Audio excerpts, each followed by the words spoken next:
Muebles Rojas nace de mi abuelo. Él lo que hacía es mobiliario para todo el tema de casas que iban combinados con hierro. Fueron avanzando, se involucraron mi tía y mi padre. Vieron que todo el mercado de hogar iba disminuyendo y evolucionó a realización de mobiliario para hoteles. Yo vivía encima de la empresa y los fines de semana yo estaba en la empresa, yo veía a los trabajadores, yo colaboraba, ya sea limpiando, ya sea canteando, lijando un poco. La mejor manera de aprender es vivirlo, sentirlo y saber lo que se tiene que hacer exactamente. Al final me enamoré de lo que estoy haciendo hoy en día. ¿Cómo llevas toda esa responsabilidad? Porque ostras, para mí es un gran reto, es un desafío muy grande. Seguir o hacer crecer y evolucionar aquello que montó mi abuelo con nada. Se incendió varias fábricas, remontaron, lo volvieron a construir. O sea, esta persistencia que al final la he podido ver con mi familia es algo que al final quieres mantener y mejorar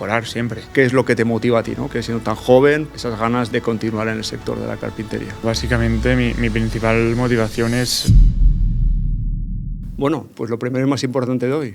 Cuéntame quién es Albert Rojas y a qué se dedica. Pues mira, Albert Rojas es un chico de 30 años que se dedica, está involucrado 100% en la empresa familiar y se dedica a todo el tema de presupuestos, gestión de obra, un poco gestión de personal, un poco todos los ámbitos que conlleva una empresa familiar, que al final te dedicas un poco a todos los departamentos que existen. ¿Y esta empresa familiar a qué se dedica concretamente entonces? Esta empresa se dedica a la fabricación de mobiliario para hoteles. Hacemos desde hoteles, residencias de estudiantes, coworkings, un poco todo el sector contract que está hoy en la sociedad, en todos los hoteles de España, de Europa, incluso de todo el tema del Caribe y todo esto. Sí, me interesa mucho lo que comentas del contract, que ya entraremos un poco más adelante. De momento me interesaría, aunque sea de forma rápida, saber o conocer la trayectoria, ¿no? de la empresa o de tu familia en el mundo de la carpintería. Pues sí, mira, al final Muebles Rojas nace de mi abuelo, que cuando él era de un pueblo muy pequeño de Málaga, que se llama Rigordo, que vino aquí con 9 años en Cataluña, y entonces, él era soldador, un poco era una persona muy inquieta, que le gustaba hacer un poco de todo. Entonces, él principalmente soldaba todo el tema de hierro, y un poco con un apunte, la empresa es Muebles Rojas o Rojas Contract, como quieran llamarlo, pero el nombre de la sociedad es Muebles Combinados Rojas, que nace de la combinación entre la madera y el hierro. Entonces, él lo que hacía es mobiliario para todo el tema de casas, muebles de televisión, armarios, que iban combinados con hierro. Entonces, él al inicio de todo hacía todo el tema del hierro y la soldadura y subcontrataba el mueble, y posteriormente veía que no le servían bien, que los plazos eran muy dilatados, y entonces decidió hacerlo él. Entonces un poco surgió así. Después fueron avanzando, se involucraron mi tía y mi padre en la empresa, y ahora pues unos 35 años evolucionó a realización de mobiliario para hoteles. Mi padre junto con mi tía vieron que todo el mercado de hogar iba disminuyendo, y entonces decidieron focalizarse junto con la expansión sobre los años 90, sobre todo también 92, de Barcelona 92, la expansión que suponía en todas las cadenas hoteleras y el incremento que había en el sector español. Vale, pues ahora vamos a seguir por ahí, pero me llama la atención que tu abuelo estaba, ¿no?, haciendo muebles con madera y hierro, que parece algo como muy contemporáneo, ¿no?, que está muy Exacto. de moda ahora, y ya tu abuelo estaba ahí haciendo eso para muebles de televisión. Volvemos un poco a los inicios. Pues no sé si he visto muchos muebles antiguos así, la verdad que estaría curioso ver algunos de los que hacía tu abuelo. Y me interesa saber también, tú que eres el nieto del que empezó con esta empresa, ¿siempre supiste que te ibas a dedicar a esto? ¿O cómo fue que te involucraste en la empresa familiar? Pues la verdad que no, fue un poco como vamos viendo. Yo estudié Administración y Dirección de Empresas, Entonces, bueno, acabé la carrera y al final tú sales, sí, tienes unos conceptos, pero no tienes claro un poco qué es lo que vas a hacer en tu vida. Entonces, sí que es verdad que yo cuando tenía ya 18 años, mi padre siempre me iba preguntando, oye, ¿tú te ves en la empresa? ¿Te gustaría trabajar aquí? Al final es algo que hemos mamado desde pequeños. Yo vivía encima de la empresa, y los fines de semana yo estaba en la empresa, yo veía a los trabajadores, yo colaboraba ya sea limpiando o ya sea canteando o lijando un poco. Está ya en este mundo. Sí que es verdad que nunca había dicho, ostras, lo tengo clarísimo desde pequeño, quiero estar aquí, quiero montar algo. No, al final sé que yo quería algo relacionado con el diseño y con la empresa, porque siempre me habían gustado estos dos mundos. Y al final, un poco como por casualidad, por cómo se produjo todo, al final me enamoré de lo que estoy haciendo hoy en día. ¿Vale? Entonces he estado en el taller, he estado en obra, he estado un poco en todos los departamentos de la empresa para al final aprender, porque yo creo que la mejor manera de aprender es vivirlo, sentirlo y saber lo que se tiene que hacer exactamente. Pues sí, porque parece muchas veces obvio, ¿no?, el continuar, ¿no?, lo que es la empresa familiar, pero yo creo que cada vez más o cada vez es menos habitual, ¿no?, que los hijos continúen con las empresas de sus padres, ¿no? Sí, al final, ostras, para mí es un gran reto, es un desafío muy grande. Seguir o hacer crecer y evolucionar aquello que montó mi abuelo con nada. Se incendió varias fábricas, remontaron, lo volvieron a construir. O sea, esta persistencia que al final la he podido ver con mi familia, es algo que al final quieres mantener y mejorar siempre. Entonces, ya como te digo, es un reto enorme para mí. Y tu padre, que me has dicho que ya está empezando a jubilarse, ¿no?, que no termina de jubilarse, ¿cómo lo lleva? O sea, ¿él está motivado de que tú sigas? ¿Te da confianza? Sí. ¿O le cuesta soltar todavía las riendas de la empresa? No, yo creo que al final la confianza yo creo que es absoluta. Sí que es verdad que yo al final soy muy joven y tengo que aprender infinidad de cosas y nunca acabaré de aprenderlas. Pero bueno, para él al final es como su otro hijo, ¿sabes? Se ha dedicado mucho tiempo, con todo el cariño, con todo lo que ha sabido y ha podido hacer. Y al final es como dejar tu niño en la guardería, por decirte algo, ¿sabes? Nunca dejas de estar tranquilo y más si es tuyo. Pues me interesa sacar ya un poco el tema de lo que es el contract, que no sé por qué yo no lo conocía hasta que te he conocido a ti o a vuestra empresa. Y aunque ya se ha anticipado un poco, me interesa mucho saber o comprender cómo fue ese proceso, ¿no?, de ser un taller que hacía muebles para particulares, que sería a lo que se dedican la mayoría de las carpinterías, a ser un taller que hace muebles solo para otras empresas, ¿no?, para hoteles o... No sé si sabes, porque tú no lo viviste, no sé si sabes explicar bien ese proceso o ese cambio de visión, ¿no? Sí, este cambio de visión fue un poco por observación de cómo iba el mercado. Aparecieron tiendas como todo el tema de IKEA, empresas muy grandes ya especializadas más en hogar, y debido a una baja demanda que había en aquel momento, ya sea por una pequeña crisis o por lo que fuera, fue una manera de reinventarse, una manera pivotamos y movemos la empresa, la dirección de la empresa a otros horizontes y que nos permitan seguir haciendo lo que hacemos de una manera a lo mejor un poco distinta. Y al final yo te podría decir que seríamos de los pioneros en España, incluso de entrar a este mundo que antes no se llamaba contract. Éramos alguien extraño que hacía muebles para hoteles a medida y según conveniencia de cada hotel o de cada diseño, y que ahora es un tema muy vivo, que es muy obvio que alguien que tiene una cadena de hoteles o un despacho de arquitectos o de interioristas hace un proyecto, que a este proyecto van con unos materiales específicos, unas medidas, unas formas, pero antes no había eso. Entonces un poco fue adaptándonos al mercado y un poco a las necesidades de las empresas hoteleras que empezaban la expansión en España y su crecimiento un poco acompañándolas y estar a su lado. Porque esto al final viene a ser lo mismo que hace cualquier carpintero, ¿no? Que va a casa del cliente, mide y crea un mueble, ¿no? Adecuado para ese espacio, ¿no? Hablándolo con el cliente, solo que multiplicado por 50 o por 100, ¿no? Es el mismo concepto, pero lo que cambia es el volumen, ¿no? Cambia el volumen y sobre todo cambia la exigencia del cliente o la exigencia de plazos. Es muy importante en este mundo respetar los plazos, porque un día perdido por hotel de habitaciones supone una barbaridad de dinero para él.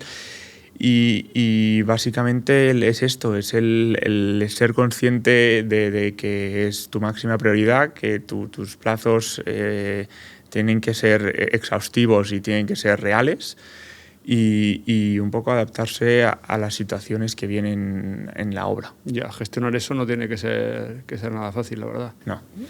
Es la mayor complejidad. Exacto, la mayor no es tanto hacer el mueble, ¿no?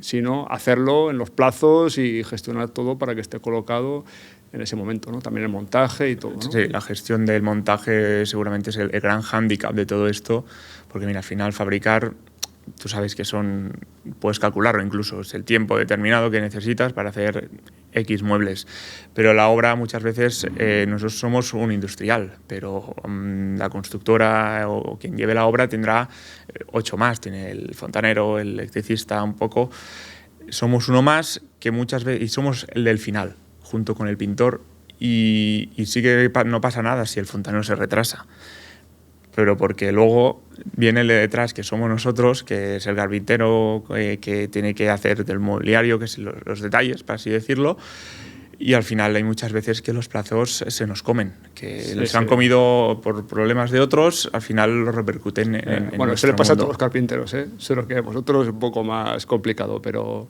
yo dejé de hacer obras por eso, precisamente porque no era imposible mantener ningún plazo, ni me quemé porque...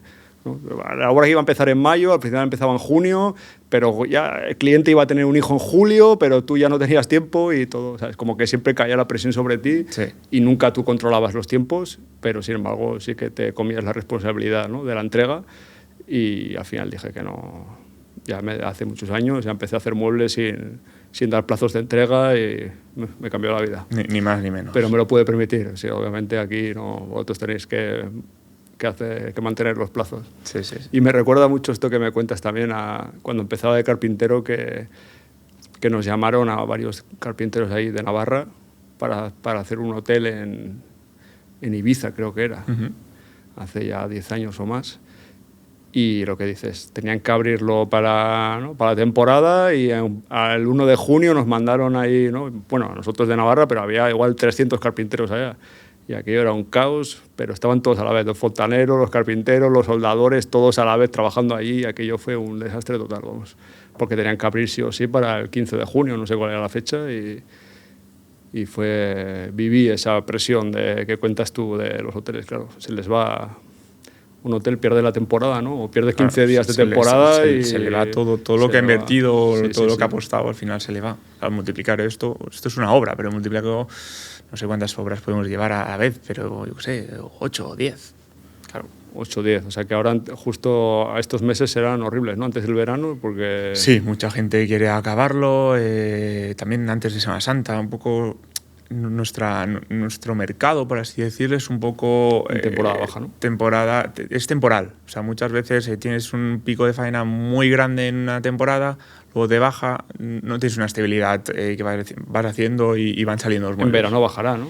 Porque están todos los hoteles llenos, ¿no trabajaréis menos? ¿O? Depende de cómo, porque ahora, por ejemplo, estamos haciendo un hotel aquí cerca, de que se va a tener que trabajar todo en agosto.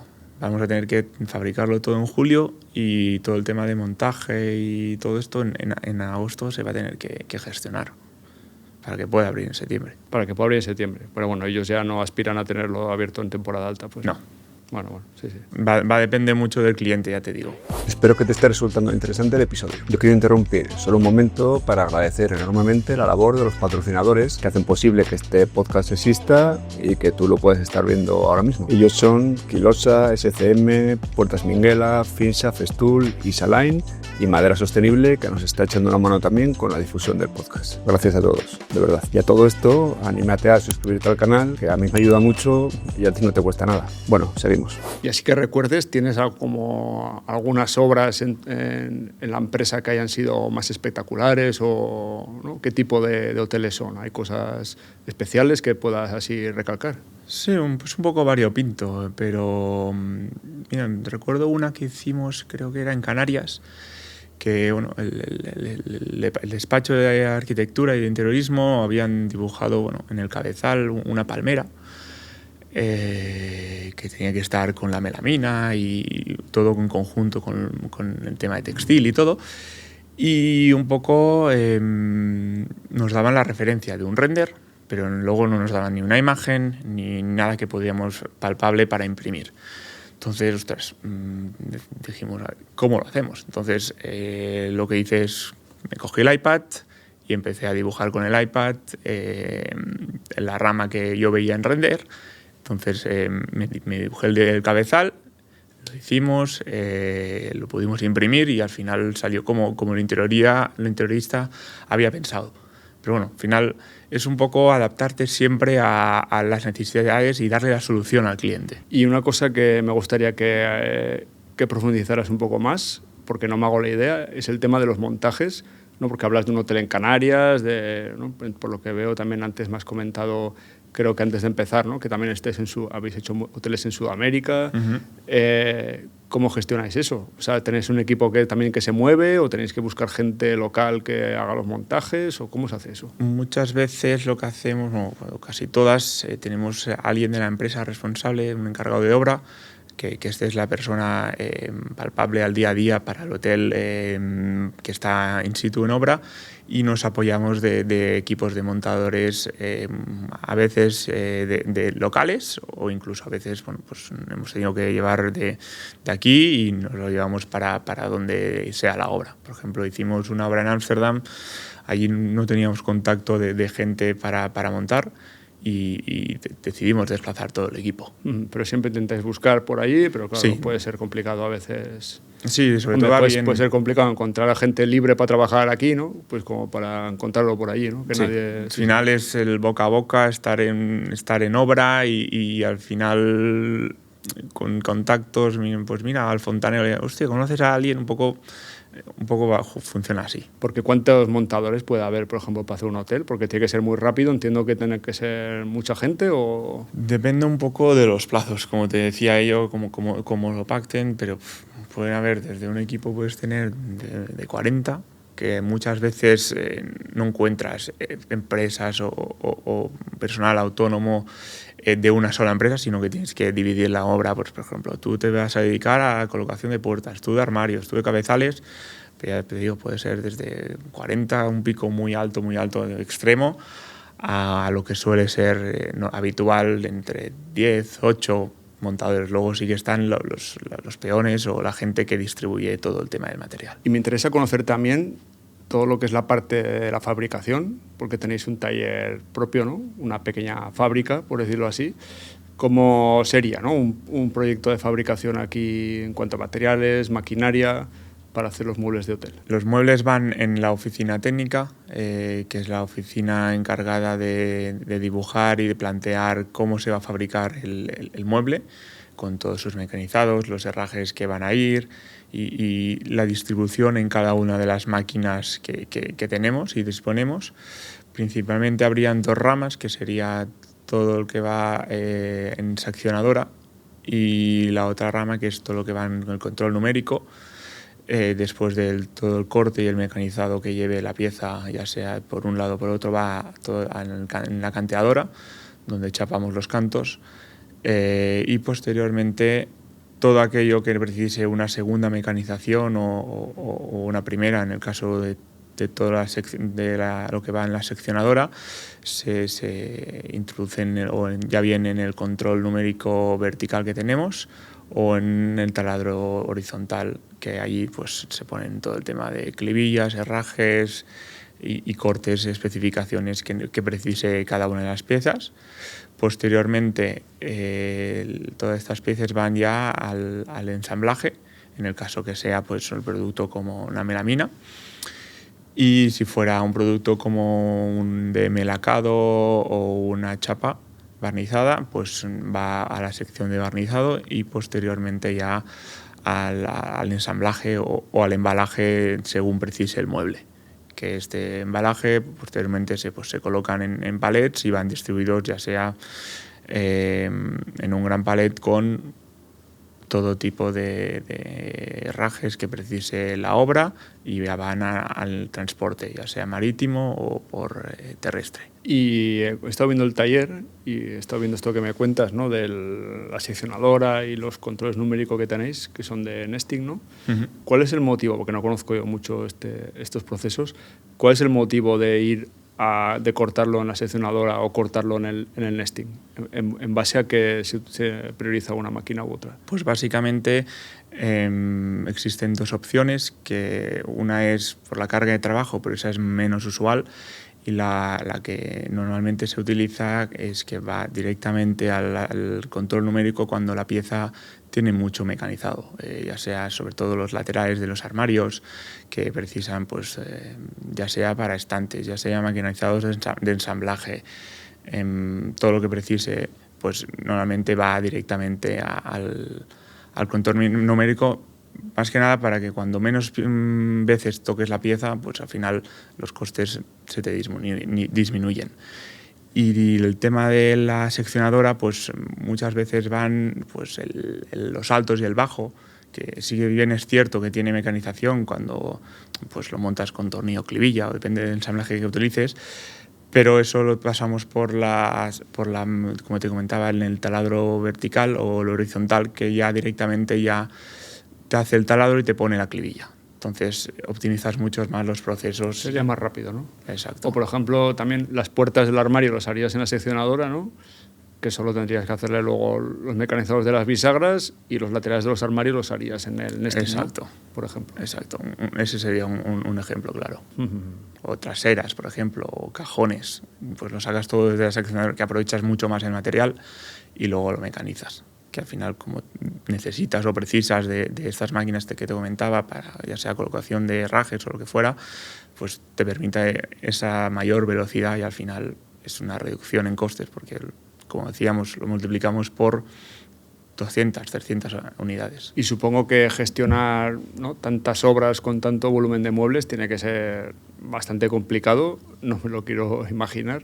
¿Tienes algún problema, alguna cosa que os ha pasado, ¿no?, que digas, joder, esto fue un lío, o no sé, algo que puedas contar, que te supusiera un aprendizaje? Pues mira, ahora recuerdo que dices, tuvimos una pequeña obra, que por suerte fue pequeña, que pues cambiamos justamente de tipología de cola en la encoladora, la canteadora, y porque nosotros antes trabajábamos con cola EVA y pasamos a cola PUR, sobre todo para todo el tema de humedades y exportación al Caribe, que allí, bueno, pues este tipo de cola permite un mayor rendimiento del mueble y que el material aguante a altas temperaturas, como puede ser el transporte marítimo. Entonces es una exigencia que nos pusimos como un reto para nosotros, y justamente en el intercambio de colas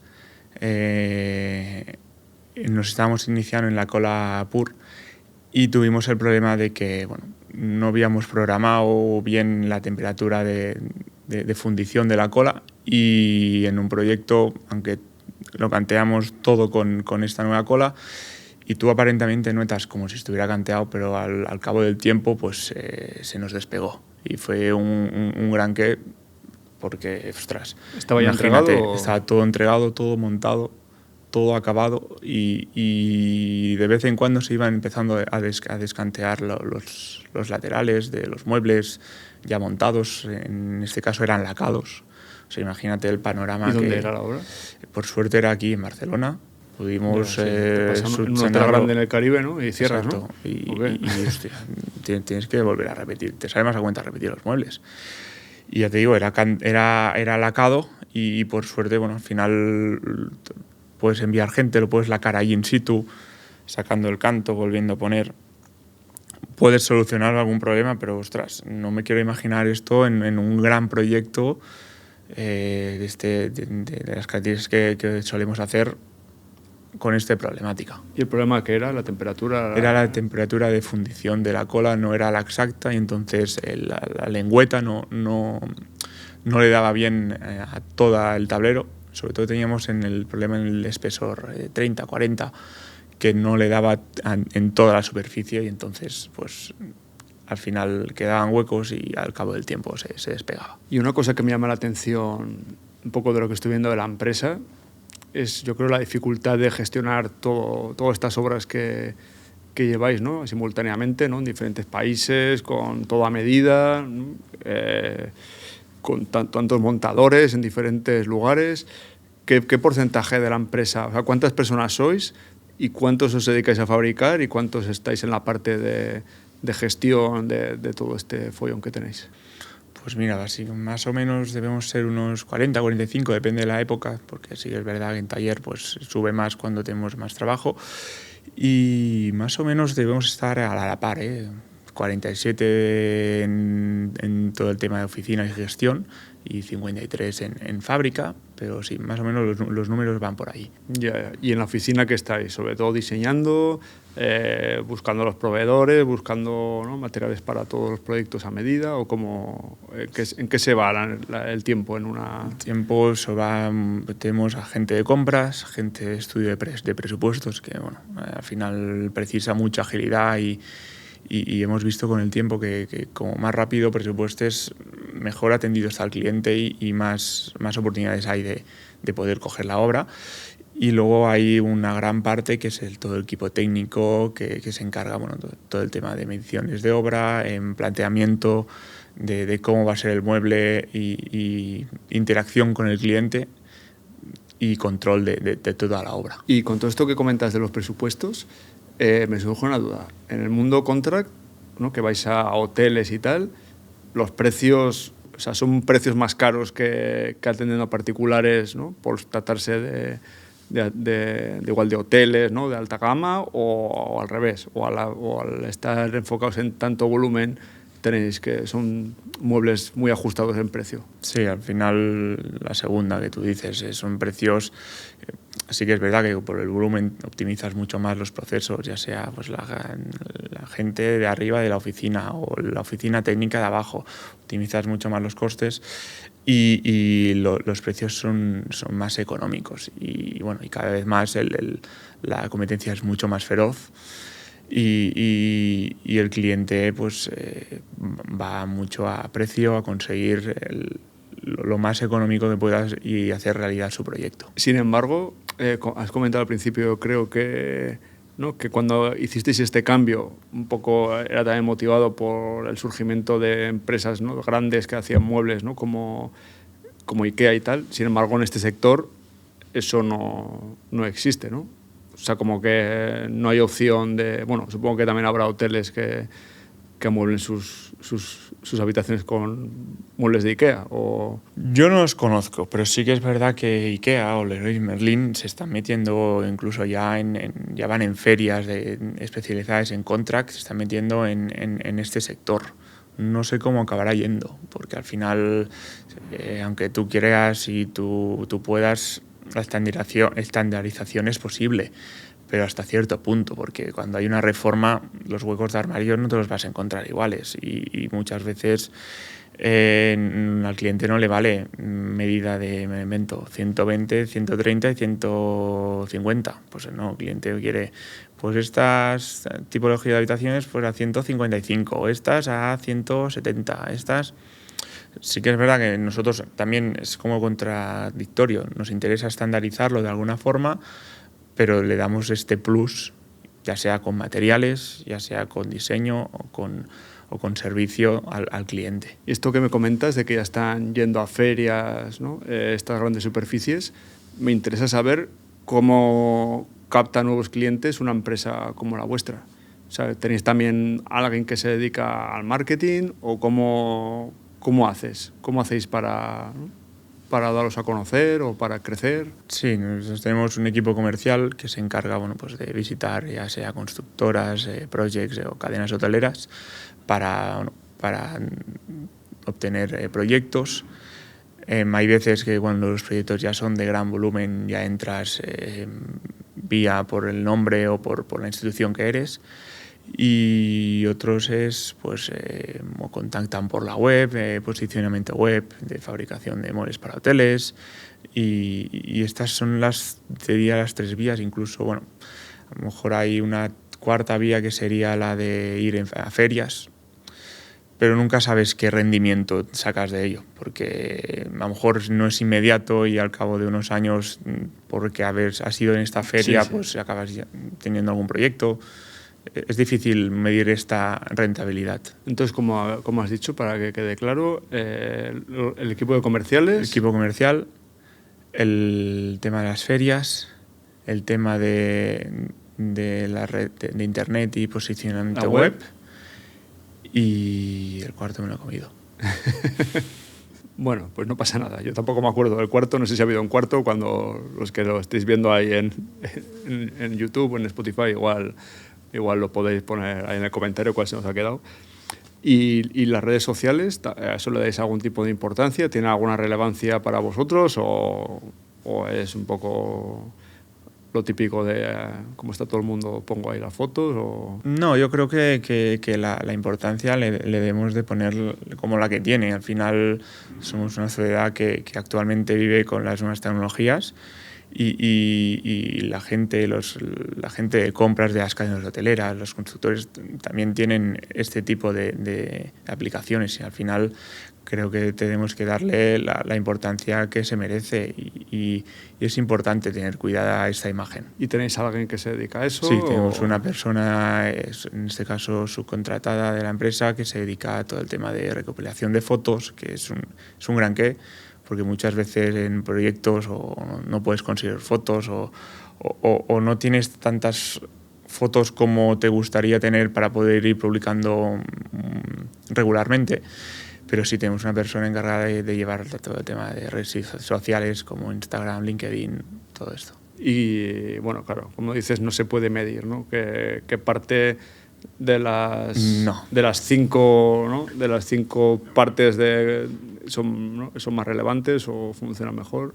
Supongo que en vuestro sector todavía la manera tradicional, que es el boca a boca, seguirá funcionando, será lo más importante, ¿no? Sí, lo más importante es lo que dices tú, el boca a boca. Y la trayectoria, ¿no?, de llevar muchos años. Y el portfolio, que al final es, mira, vas a una cadena, de hecho todos estos hoteles te da, como cliente, imagino que te da una cierta seguridad. Claro, hombre. Y después la atención al cliente. Y la mejor publicidad que puedes dar es que tú, en la obra que has hecho hace 2 años o hace 1 año o hace nada, acabas de acabarla, que el cliente esté satisfecho y que quiera repetir. Esta es nuestro gran... Claro, porque trabajando para empresas supongo que tienes mucho cliente que es recurrente, ¿no? Sí, cadenas hoteleras que van haciendo, pues ya sea anualmente reformas o ya sea pues constructoras que tienen varios clientes y luego te contactan contigo, todo esto. Vale, y cambiando un poco de tema, también tengo curiosidad por saber, porque claro, eres muy joven, ¿no? Y ahora estés a cargo de esta empresa familiar, que como has dicho sois 45 personas. ¿Cómo llevas toda esa responsabilidad? Porque al final es una empresa grande para tratarse del sector de la carpintería. ¿Cómo has llevado tú toda esa responsabilidad?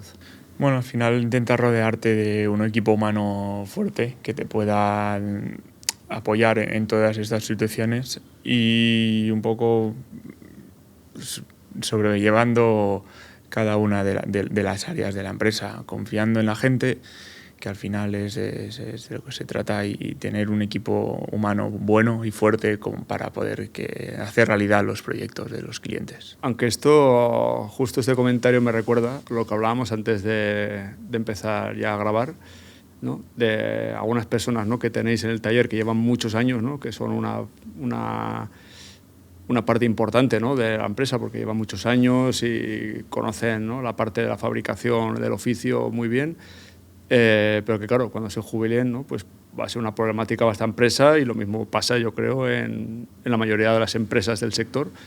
¿Cómo ves tú, ¿no?, el futuro, ¿no?, del sector, ¿no?, no sé, a la hora de contratar, de mantener, de conseguir gente que conozca el oficio? Pues es una buena pregunta, porque yo creo que es complicado.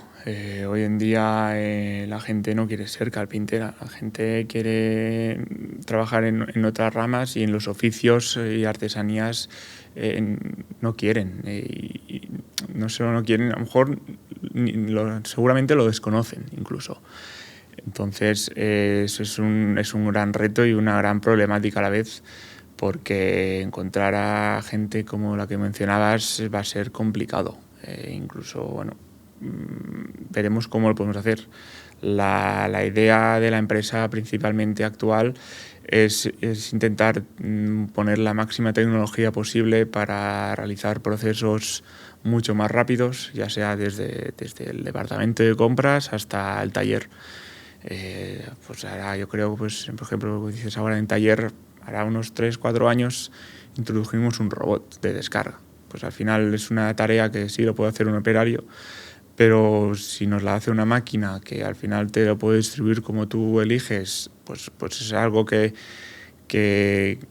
mejoras tecnológicamente y no cargas pues ni de peso al personal ni todo esto. Sí, pero bueno, pero eso no sustituye al que conoce el oficio, ¿no?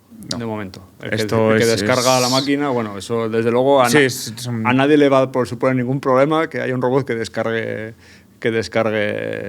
los tableros, ¿no?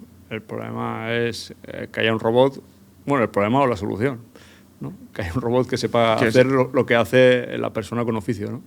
Eso de momento no está solucionado. No, y además actualmente, creo que hará unos años, había una escuela aquí en Barcelona de carpintería, ahora ya ni está, desaparecido.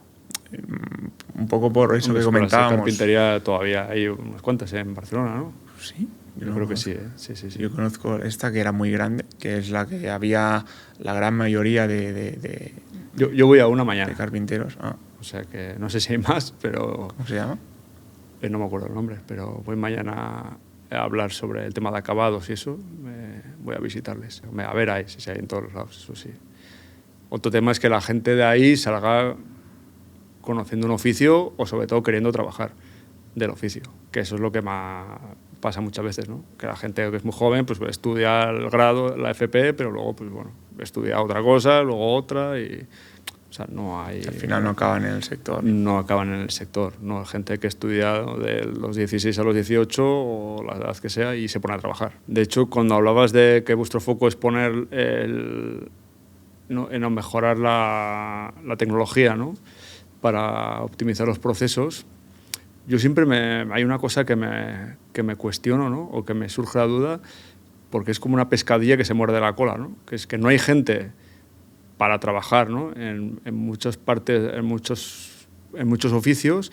A su vez se crean, ¿no?, estructuras o tecnologías que hacen que se necesite menos gente que sepa, ¿no?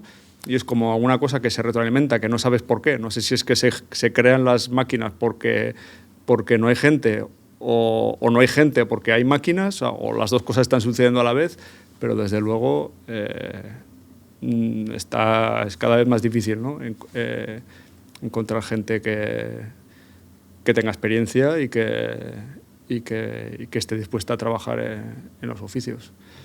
Y desde luego parece que la tecnología va a ser la única manera de que esto en el futuro se pueda sostener, sostener, porque, bueno, no lo sé, todo puede ir cambiando mucho, pero por lo que se ve ahora mismo, o con todo el mundo que hablas, parece que Y en ese sentido, ¿tú cómo ves la empresa? O sea, vosotros estáis planteando, o sea, ¿hay algo ahora mismo, alguna tecnología que se pueda implementar, ¿no?, para ir mejorando eso? ¿O en qué punto estáis?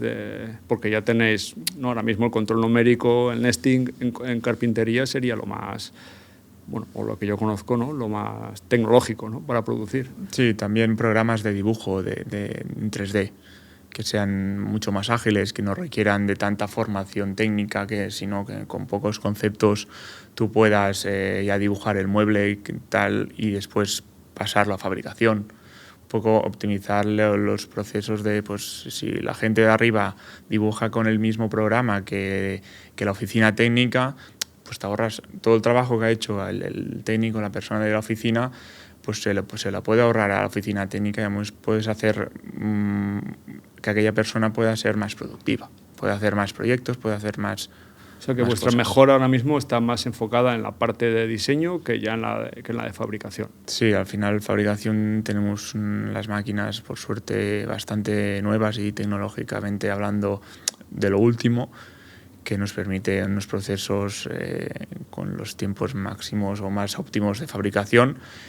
Y la idea es ahora ir solucionando los problemas, pues como comentas, de diseño o ya sea de parte de oficina. Obviamente siempre se puede mejorar más, pero bueno, las cosas se tienen que hacer con un cierto tiempo y se ha de ver un poco el proceso que estamos siguiendo. Y uniendo todo este tema de la tecnología y la contratación que hemos estado hablando, vosotros concretamente, ¿no?, ¿qué perfil necesitáis para contratar? ¿O es difícil también para vosotros encontrar gente para trabajar aquí? ¿O podéis encontrar, hay gente en la zona que esté dispuesta y que tenga la experiencia requerida? Es complicado. No encontramos gente que quiera venir a trabajar. Tú pones anuncios en InfoJobs y, por decirte, una plataforma y no vienen tantos currículums como querrías o sobre todo gente que venga del sector, que venga del mueble y que esté dispuesta o que quiera venir a una fábrica a hacer los muebles o a hacer lo que sea, porque al final la persona que quiera venir o que venga puede hacer o puede saber los conocimientos que sepa, pero si él quiere y quiere aprender, puede llegar donde él quiera. Al final es tema de actitud y ganas para poder trabajar y llegar donde la meta ellos quieran poner. O sea, que entiendo por lo que dices que vuestro problema no es tanto encontrar gente con experiencia, sino gente con ganas. Ambas serían. Sí que es verdad que tú no tienes, yo salgo en la calle y yo no voy a encontrar carpinteros. Entonces, sí que es verdad que cuando vemos a alguien joven y que ha estudiado el oficio, que podría haber ido a una formación profesional de carpintería, pues enseguida apostamos por aquella persona, porque al final creemos que es el futuro, creemos que rejuvenecer la plantilla, que gente joven que quiera venir a trabajar y ya tenga una formación, ostras, es lo ideal para nosotros. Pero ya te digo, escasece mucho este perfil de gente y ya no solo que sean carpinteros, sino que quieran y estén dispuestos a estar en una fábrica y con lo que ello conlleva. ¿Y tú te atreverías a imaginar cuál es la causa de este problema que hay? Sí, yo me atrevería a decir que al final con lo que nos han formado, al final el país o las instituciones públicas de la educación se han focalizado mucho en carreras universitarias, en especializarse y estudiar mucho y le han puesto poco hincapié en todo el tema de oficios, artesanía, cosas con las manos. No han apostado con la gente que quiere hacer una formación profesional porque realmente o es su vocación o quieren estudiar aquello. Entonces, actualmente en el país que estamos no se ha invertido como podría haber sido países que funciona mucho esta formación dual, como puede ser Alemania. ¿Y vosotros que contratáis bastante, crees que esto tiene una solución? Que se podría, porque entiendo que tú tienes 30 años, que la empresa tiene vocación de continuar, vais a necesitar seguir contratando en el futuro. ¿Crees que esto tiene alguna pinta de mejorar o tienes alguna idea de cómo podríais hacer para mejorar la situación? La posible solución que le veo es formándola desde casa, desde dentro, hacer como así decirlo, una pequeña masía y apostar por la gente que crees que puede funcionar en tu empresa y apostando por ellos. Y ya para terminar, viendo lo joven que eres, ¿no? Y toda la responsabilidad que has cogido continuando con la empresa familiar, me gustaría saber, ¿no?, un poco qué es lo que te motiva a ti, ¿no? ¿Cómo ves tu futuro aquí en la empresa? ¿Qué es lo que te motiva a continuarla? Porque creo que sí que es eso lo que más puedes transmitir, ¿no?, a la gente que está viendo este episodio, ¿no?, que siendo tan joven, pues, ¿no?, esas ganas de continuar en el sector de la carpintería. Sí, bueno, básicamente mi principal motivación es la mejora constante día a día. Es decir, bueno, yo veo un problema que tengamos en la empresa, fuera que fuera, y busco la manera de solucionarlo y de ponerle solución a ello. Es como una obsesión digo, tengo un problema, pongo una solución, si no es inmediata, la llevo a un tiempo de medio o largo plazo, pero la obsesión de mejorar, de aprender día a día es insaciable, o sea, no pararía. Y otra cosa que me gustaría preguntarte, que creo que no te he preguntado, porque creo que nunca he hecho un episodio con alguien tan joven, es cómo visualizas tú en el futuro el sector. No sé si tú, ¿no?, te atreverías a soñar un poco, ¿no?, dentro de 10, 20 años, cómo se estarán haciendo los muebles o cómo se estará haciendo, aunque sea en tu parcela de sector de la carpintería. ¿Tú te atreves a hacer una adivinanza ahí? Me atrevería a decirte que los muebles van a ser más, a lo mejor serán igual de complejos, pero van a ser, creo que, más fáciles de ensamblar, por ejemplo. Va a haber más tecnología del herraje para que aquella gente que no está tan especializada a la carpintería pues pueda dedicarse a ello sin una gran formación y al fin y al cabo que las cosas sean más fáciles, más con menor curva de aprendizaje y con mayor rapidez y agilidad. Sí, eso está claro. Ya está al orden del día. No es muy arriesgado porque eso pasa en todos los sectores, ¿no? Sí. Desde la fontanería, ¿no?, cuando estaban ahí soldando plomo y curvándolo, ahora que haces clic-clac y tal, o en el que antes haces un tabique, ahora pones un pladur, ¿no?, con unos tornillos. En todos los sectores todo se simplifica, ¿no?, y se reduce la curva de aprendizaje, ¿no? Eso... Y al final los muebles, si te fijas, antes estábamos hablando que nosotros empezamos con mobiliario combinado con hierro, y ahora está al orden del día. O sea, un poco siempre vuelve la misma rueda a lo mismo. Muy bien, Albert. Pues nada, un placer haber conocido vuestra empresa y haberte conocido. Muchas gracias, igualmente. Estoy seguro que volveremos a coincidir tarde o temprano. Cuando quieras, esta es tu casa. Hasta pronto. Hasta pronto. Bueno, y hasta aquí el episodio de hoy. Me encantaría saber qué opinas tú sobre todo esto que hemos hablado. Y también recuerda suscribirte al canal si todavía no lo has hecho. Te voy a dejar los enlaces a las redes y a la web de Muebles Rojas por si quieres saber más sobre ellos, y también de los patrocinadores, a quienes agradezco sinceramente su apoyo a este proyecto, ya que sin ellos todo esto no sería posible. Quilosa, SCM, Puertas Minguela, Finsa, Festool, Isaline y Madera Sostenible. Muchas gracias y hasta pronto.